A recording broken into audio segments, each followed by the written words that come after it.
Yo, what's up guys? Been a few days, new video. We got the auto farm finally. I'm working with Samsung decks right now. It's the first time I used to use a power mirror, so let's see how this works. Seems fine so far. It has a little delay when I click on things, but whatnot. So in this video, get to the video. It is currently free room removal. Still is, doesn't show, but it should be showing. I think it's free room removal, or it's free room removal for the next few days. At least free room removal is coming up, if I'm not mistaken. Yes. Oh wow, that's really small to read. Oh yeah, it's like right after the update until the 17th of September. So that's like you have about 3-ish days left. Okay, so therefore like a couple of people were asking me, it's like, okay, what kind of teams are you running? So currently I'm only running PC and SF, so I don't have any thing for the DB12, MB12, GB12. I will be making videos on that later, but currently I just do not focus on these dungeons, so I do not have any team for those that I want to run. I did change my teams a little bit, because the reason is you want 100% runs, or like as close to 100% as possible. So my old team for PC was like 95-2.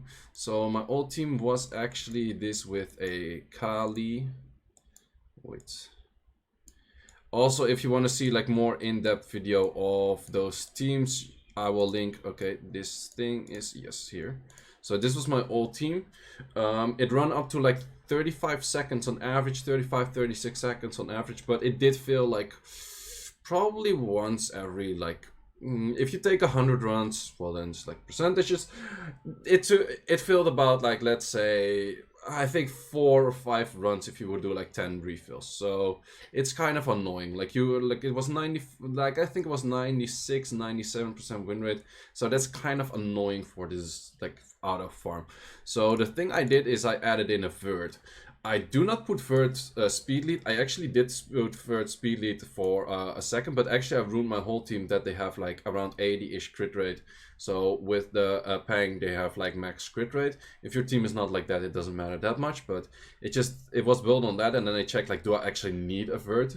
Because vert makes it really consistent. And why did my old team fail is because if the Raoqs and the Crow do not land an armor break on the final boss, the team tends to die. It doesn't get enough turns to actually deal enough damage.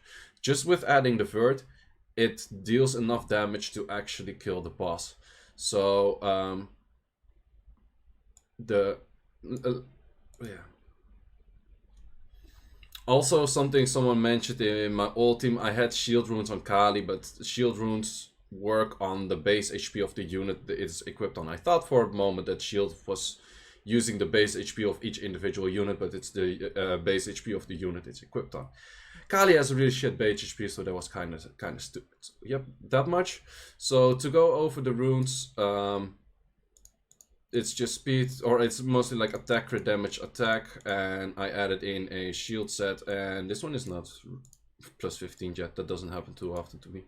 So yeah, this is my old Raoq. It's still the same. This is my Crow. It's still the same as previous video. Also, if you want more in-depth stuff, check out the old video. This Raoq currently has a shield set as well, and then I equipped my vert with a accuracy set I had left over, and with a double fight set. So you know me, I go for the high rune quality shit. Maybe you can make a vert with like double fight and accuracy, but yeah, just see what you can do. Like also the accuracy is pretty much just needed for, I think, only the second Raoq. The rest all has like enough accuracy, because you need to have like 25 accuracy. So I'm gonna let this run, talk through a few runs, like what I mostly do while auto farming, because I actually noticed like auto farming, man, I have so much time. Like I cleaned my whole like rune storage already, did so much stuff, and then like what I mostly do is I make sure that this is like above 80, which is like pretty chill. Well, this is just running in the background, always super chill. Also, let's just check out one team, like how does it work with the vert. Vert goes as last, and just with the team ups, you just get a lot more turns. You do not need, I think the speed lead is kind of overrated. Like the speed lead doesn't add that much. You get enough turns like even without. And the main thing is, as long as there's an armor break, this team is super freaking consistent. Yes, it did fail me. I think in 1,000 runs, it failed me twice. So I think those are pretty good odds. So I'm pretty sure I did more than 1,000 runs already. Yeah, I think I'm pretty sure. What would it be 1,000 runs? It's quite a lot though. I wouldn't be surprised. I've been farming this like pretty much all the time since the update came out, like all the freaking time. And as you can see, this team like Kali is a derp unit. I don't need like the attack buff from Kali that much. I just need enough turns that the things just die. So like as you see here, this is where it gets kind of wonky. Like there's not too much, like there's no like defense break on the boss, which is kind of like an issue, which was really an issue in like the previous state. But currently it's just they have enough turn cycling that they eventually get like back up there, and it's not that big a deal. So it's just the turn cycling that the Vert needs. Again, speed lead not necessary, but this team, I think it failed me twice in like 1,000 runs. So this is pretty legit. Also, most of the time when I have time, I sell all of the blues because I actually don't keep any of the blues, but that's what I do. A lot of the time I'm just sitting in here. What I noticed for the artifacts, like this artifact manager is super chill. The filters are kind of like difficult to see through, but if you want to see like an overview. But what I mostly do is like I click on a defense or like an HP unit. Like I have everything on powered up. I start powering up everything that's not powered up. Then I go for like a support unit. I do the same thing. Then I go for a defense unit. I do the same thing. And then I go for like if I'm farming like SF, I do it for like the elements, and I just click through a few elements and start upgrading stuff.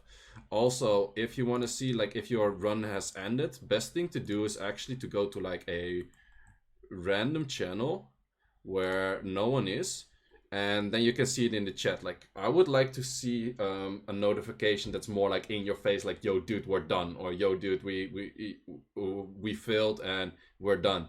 So currently it's just in chat, so if you have a chat that's running pretty fast, it doesn't show up. It doesn't show up in the guild chat as well. If you have a guild chat that's pretty active, they also show up in normal. So I would like to have like a more clear message. Like I wouldn't mind to have like here somewhere it's like, oh, you run 7 out of 10 or something like that. Like I wouldn't mind to see that. Or even like here in the like a small icon like somewhere bottom left, bottom right, I don't care where, like just showing like, hey, how far are your runs. That would be pretty helpful. But I'm pretty sure they get a lot of feedback like mine right now that they will probably work on something. Like I'm pretty sure this is just the first iteration, and I will like upgrade it like over time. But that's something that would be pretty nice. So yeah, I'm mostly doing that. And then at some point you're like, okay, I cleared my artifact space, I cleared my rune space. What am I doing right now? I have so much time left. This is so chill. So yeah, I'm really liking the auto farm. It's helping out quite a bunch. So in this time we also have a little bit of time, little bit of sidetracking. You can skip ahead if you want to see the other team as well, but like little bit of sidetracking.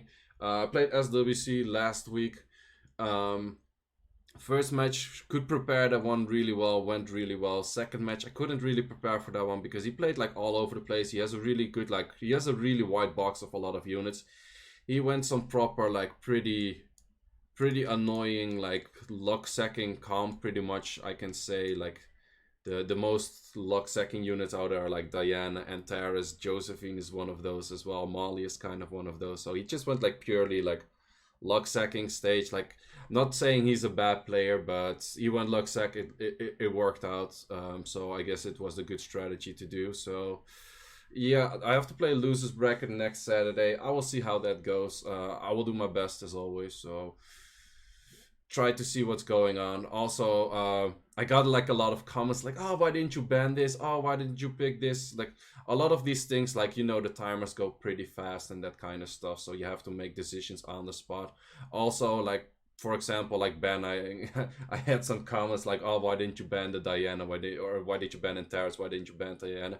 That's one of those things, like, if you can see the future, like if Antares goes ham and I ban Diana, then people will be like, oh, why didn't you ban Antares? He always goes ham.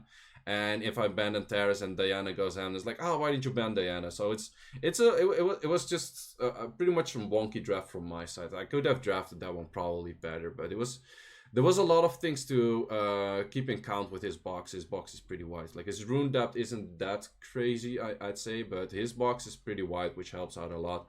Also having quite some procs, resist checks, that kind of stuff also does help. But I'm not here to make any like excuses. I should have just drafted better. I could have played better, and then I could have won. So we'll see how that goes next weekend. So thanks for all the support. Really appreciate that. I got a lot of like nice comments and stuff like that, like also. So really appreciate that. So yeah, we'll see how it goes. Also, I have been streaming like last Sunday.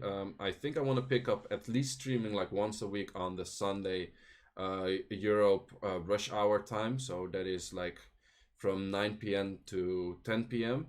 Mostly I will be streaming like Europe time, like somewhere 7 to 8 p.m. until like mostly like 10, 11-ish p.m. That's mostly what I do.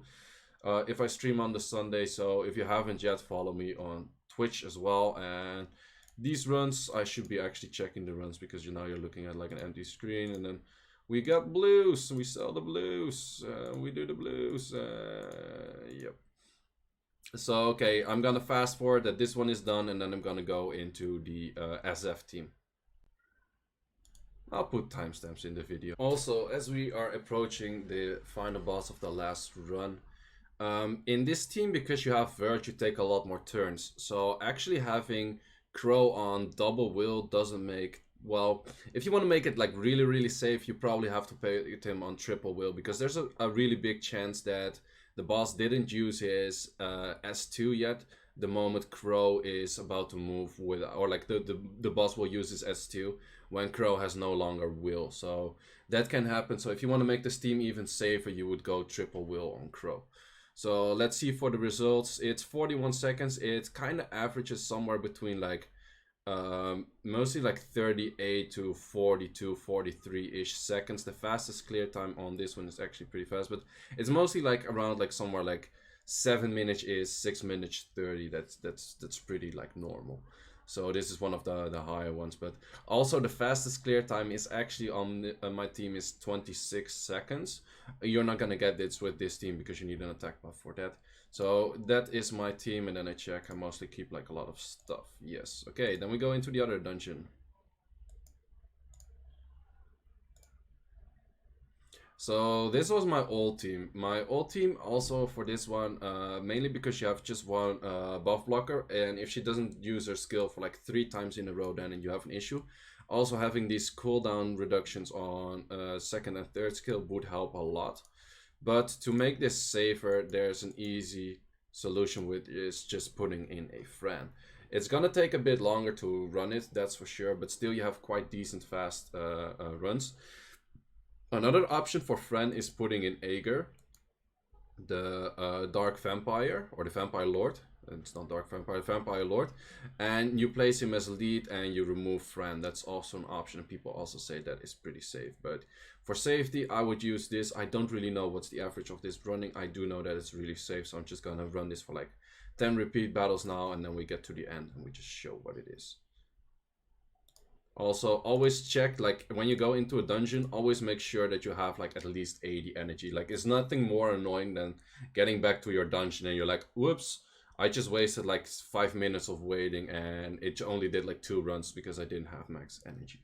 Also, for the people that don't know yet, I do expect that you already know, but, like, getting max energy of 200, you already have probably 150. You can get another 10 from daily pack 1, and you can get another 40 from the stone statues that you can craft. So those are the stone statues of like dragons, giants, necro, and I think the Asian golem. So this team, because of Fran, it's just you have a healer, you have a consistent attack debuff. The boss will deal a lot less damage. You have immunity, you have all of the kind of stuff. It makes it a bit slower. Also, like with the attack buff that you have, Crow can do like a sick ton of damage, as you've seen just now. So it can also speed up the run by quite a bit. I'm not gonna get any 30-second runs with this probably, but I think it's still pretty fast. So I'm gonna fast forward until the end and you'll see the results. So as we're pretty much done with this run, I kind of like, I didn't farm SF that much. This was my planned team to farm this. Also, you can see how many blues you get, which is not that great. Another blue.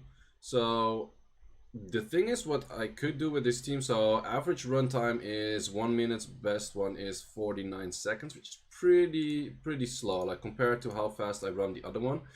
So for testing purposes, and I think it's 100% run as well. I'm not 100% sure if it's 100% run. I know this one is, and I think this one is pretty easy to craft as well. But let's switch this unit with a pang, and let's run it. So the difference between the two is like Lauren is pretty good for the pushback that the boss doesn't get any turn because he actually hits pretty hard. But because of Fran also having pushback, it might be not that necessary. And because you have like immunity and that kind of stuff, this might be quite a bit faster. You do, however, miss your consistent armor break. So there's a good chance that if there's a team up that there's no armor break just yet, whereas with Lauren there will be like always armor breaks on like the middle boss and that kind of stuff. So that actually might slow it down. If you would replace Fran for the Lauren, however, then you might have some issues, like if the Ling doesn't put a second skill or a third skill and actually hits anything, that you get like fail runs. And I think you get fail runs like about 2 to 3% of the time I had like failed runs. So that's not really what you want for this dungeon. So this seems pretty safe though, so let's see how far this runs until the end. And I have to add some more energy. So we are done with the run. It's actually 6 seconds faster, which takes off a whole minute. So that's the thing here. You can also see like how much, if you just have like 5 seconds of a run, it actually adds in like a minute, which is pretty big. So this can be used. So the team is actually a little bit faster. The thing is, however, that if you do this, you do not really have a consistent armor break. Also, what I did notice is better to have Fran move after Ling, because if she uses skill 1, there's a shield, and you can destroy the shield, but you also have a defense buff, which is kind of annoying, which is removed by the moment Pang hits, but it's like after her hit, so that takes pretty long. So for runes, it is same Pang with a shield set. Shield set is not necessary here. It's the Raoq with the focus set. Fran is just on a Guild Wars set pretty much. Make sure you have enough Aki. That's just 25. It's not that much that you need. And this would be too fast for this kind of Fran, because Ling is plus 111. Ling is double will still with a fight set. Double will is still pretty useful even with a Fran. Because she doesn't always use her third skill, and then this is the same crow, which is double will broken. So that's it for this video. If you have any team that's faster for SF, let me know in the comments. I think my team for PC is pretty on point. I don't think I will get it that much faster for a consistent run, unless I get like another Raoq or maybe an Ikaru, or maybe like a combination of those two. For the other dungeons, I'll be making videos later when I actually start focusing into those, because I tried some stuff out for the dragons, but I think I will get rid of Martina for consistent runs. Like, Martina is pretty nice, but she's only pretty nice in certain speed tuning. So I'll actually be going to a double Raoq team, probably plus an Ikaru. Maybe I'll add my own flavor to it, but I'll probably go for a double Raoq Ikaru team as well. So if you haven't yet, like this video, subscribe to the channel, helps me out a whole bunch. I'm getting a lot of love from you guys in the last like weeks, months that I've been like more active on YouTube. Also, I'm getting real close to the 10k subs, so my goal was actually like 10k followers by the end of the year. I think we can push it to 10k subs by my birthday, which is 1st of November. So it's about a month and a half away. So thanks for watching, guys, and see ya.